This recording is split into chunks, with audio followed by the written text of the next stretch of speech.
In 1095, a momentous call echoed across the Christian world, one that would change history forever.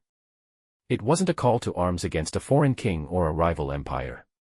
No, it was a call to reclaim the heart of Christianity itself, the sacred city of Jerusalem. But the man who issued this call wasn't a warrior, he wasn't a king, he wasn't even a general. He was Pope Urban II, and his decision would spark one of the most violent, ambitious, and unpredictable military campaigns in history, the First Crusade. But why? Why did Pope Urban II, head of the Catholic Church, call for such a dangerous and far-reaching conflict? What were the true motives behind the First Crusade? To understand the reason, we have to travel back in time to a world on the edge of chaos. Europe, at the end of the 11th century, was a place of divided loyalties, shifting power, and constant warfare. The mighty Byzantine Empire, once the bulwark of Christendom, was now struggling for survival against a terrifying enemy. The Seljuk Turks, fierce nomadic warriors from Central Asia, were advancing relentlessly through Anatolia. In 1071, they had decisively crushed the Byzantine forces at the Battle of Manzikert. The Byzantine Emperor, Alexios I Komnenos, was desperate. His empire was crumbling, its territories falling one by one to the Turks. The Byzantine Empire, once the powerful force that had preserved Christianity in the East, now teetered on the brink of collapse. Alexios I sent a desperate plea for help to the West, a plea that would ultimately set the stage for one of history's most iconic events. Pope Urban II, head of the Catholic Church, a man whose very title symbolized the spiritual and political power of Christianity in Western Europe. But by the late 11th century, Urban was not just concerned with spiritual matters, he had an empire to secure and an influence to protect. Urban's papacy came at a time of religious and political turmoil. Western Europe was in a state of near-constant warfare, with knights and nobles vying for power.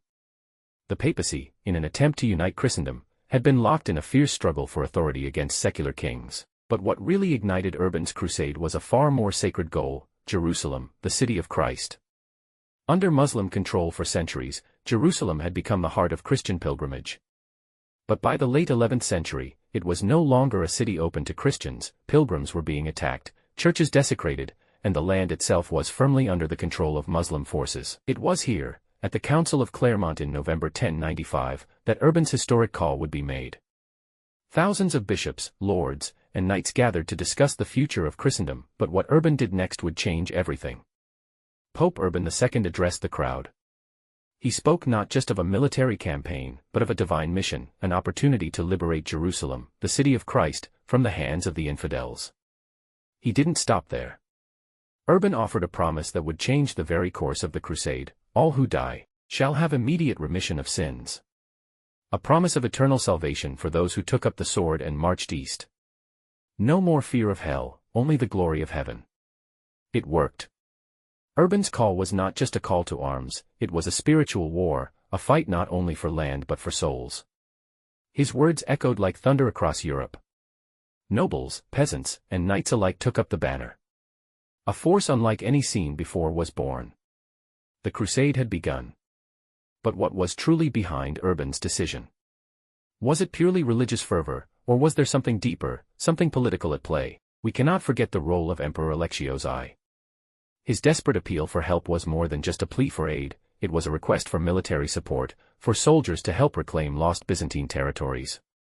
In return, Alexios promised to recognize the Pope's supremacy over the Eastern Orthodox Church, a key part of his negotiations with Urban. But Urban was no fool.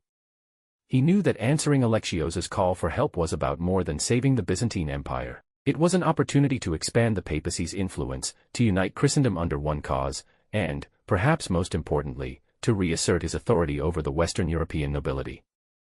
The knights and nobles of Europe were fragmented, divided by feuds, rivalries, and a thirst for more land and power. Urban knew that by uniting them against a common enemy, he could transform internal European strife into a force of unity. A victory in Jerusalem would not only bring prestige to the Church, it would bring a new order to Europe. In 1099, after a grueling 3 years of war, the Crusaders finally reached Jerusalem.